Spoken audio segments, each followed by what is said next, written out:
All right, gentlemen, section number 6, the 80-20 principle of style. So some of you guys in economics may have heard of the Pareto principle.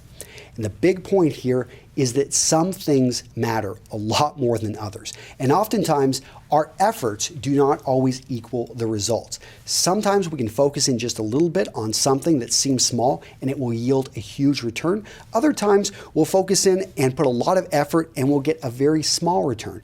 Pareto's principle said that across industries, there is the 20% of your effort, which is going to yield you the 80%. And that's what I want to focus in on, gentlemen.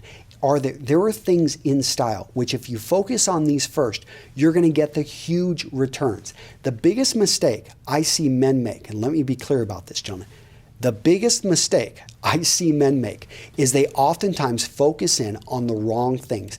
And we've only got a limited amount of willpower, a limited amount of money, a limited amount of time. And if you put all your time, effort, and resources into something that's not going to give you a good return on your investment, you're going to become discouraged, you're going to become distraught, you're going to quit, you're going to stop pushing. And I want to make sure that doesn't happen. So let me give you some quick examples of what will yield you. Basically, you don't have to put in much effort, but you're going to get a huge return. So number one is to focus in on the style pyramid. And guess what the style pyramid is? Go back to point number one. It is fit, function, and fabric. That is the style pyramid. Focus in on those items, gentlemen. Again, I've talked about it 3 times in this, equation here, but a series of equations. But it is that important because so many men, they maybe get one, and some do get one, but very few get 2, and even fewer nail all 3. And just to let you know, it's kind of, if you take it back and you look at any type of martial arts, when it gets down to it, there's some very basic principles in those martial arts. Yet it takes people a lifetime to master them. The same with fit, function, and fabric. Because believe me, the best fabrics are not affordable for most. And it may take you, not till later on do you feel comfortable spending that type of money to enjoy the feel of that type of clothing, or buying those cufflinks, which when you wear them, you're the only one that knows that, yeah, these were $1,000 cufflinks. And I know some of you guys may say, well, I would never wear anything like that, but maybe if you wanted to invest in an heirloom, something that you could pass on, something that had specific meaning to you, you start to realize that, wow, it is maybe worth spending a bit more to get something that's made from a precious stone, made from a precious metal, and the combination of which has my family crest in it and is an identifier when we're out. So little things like that. Again, fit, function, fabric. It's going to yield you so much in the return.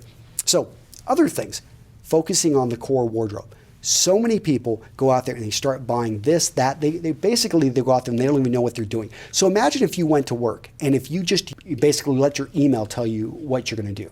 I'm kind of joking there because I think most people do that. But the point is you need to have a plan. You need to have a set number of items that you're going to purchase that have over time have shown to be in the core wardrobe. Now, coming up soon, I'm going to give you the essential wardrobe. I'm going to give you 21 items, which if you have these, that's a great place to start off. But understand, this is only the center of the core wardrobe. I've set up the core wardrobe so we've got concentric circles. I talk about more of it in the blueprint, but we start off with 21 items, we expand out to 42, then we go up to 84 items. So that's the core wardrobe. You want to be building that up. If you build up a core wardrobe, that right there, boom, 20% is going to yield you that 80%. Now let's talk about the 80%, which yields you the 20%. And these are the things, one of the biggest questions I get all the time is somebody's always asking me, Antonio, what's your favorite tie knot? What do you think about these trendy like Trinity knots or Eldridge, the ones that, it's just crazy looking.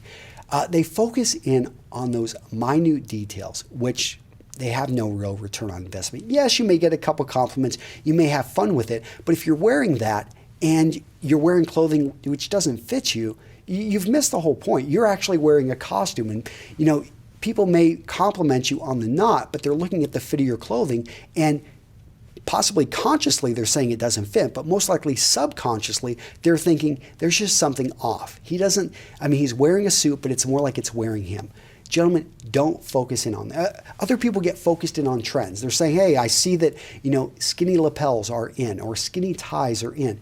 Gentlemen, if you understand the foundations of men's style and you understand that proportions are what dictate. It doesn't matter what decade you are in.